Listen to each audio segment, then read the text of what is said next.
Welcome to true nine news. కూటమి ప్రభుత్వం అధికారంలోకి వచ్చాక రాష్ట్రంలో విద్యా వ్యవస్థ నిర్వీర్యమైపోయింది. ప్రభుత్వ బడులు నాశనమయ్యాయి. ఇంగ్లీష్ మీడియం బోధన గాడి తప్పింది. ప్రభుత్వ బడుల్లో టోపెల్ కూడా ఆపేశారు. టోపెల్ దాకా అనుకున్న మన విద్యా వ్యవస్థ ప్రయాణం సిబిఎస్ఈ బోధనని మూసేశారు. నాడు నేడు పనులు పూర్తిగా ఆపేశారు. గోరుముద్ద కార్యక్రమం కింద రోజుకో మెనూతో పిల్లలకు అందాల్సిన మధ్యాహ్న భోజనం ఆగిపోయింది. అమ్మ ఒడి అయితే ఈ ప్రభుత్వంలో గాలికి ఎగిరిపోయింది వైఎస్ జగన్. విద్యా వ్యవస్థ మొత్తం రోడ్డు మీదకి ఎక్కింది.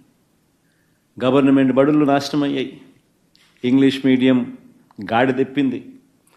టోఫుల్ క్లాసులు మూసేసినారు. సిబిఎస్ఈ మూసేసే కార్యక్రమం.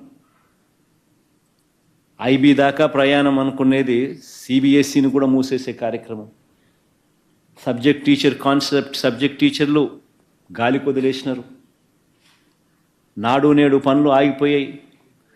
గోరుముద్ద కార్యక్రమంలో భాగంగా పిల్లలకు పెట్టాల్సిన రోజుకొక మెనూతో ఇవ్వాల్సిన ఫుడ్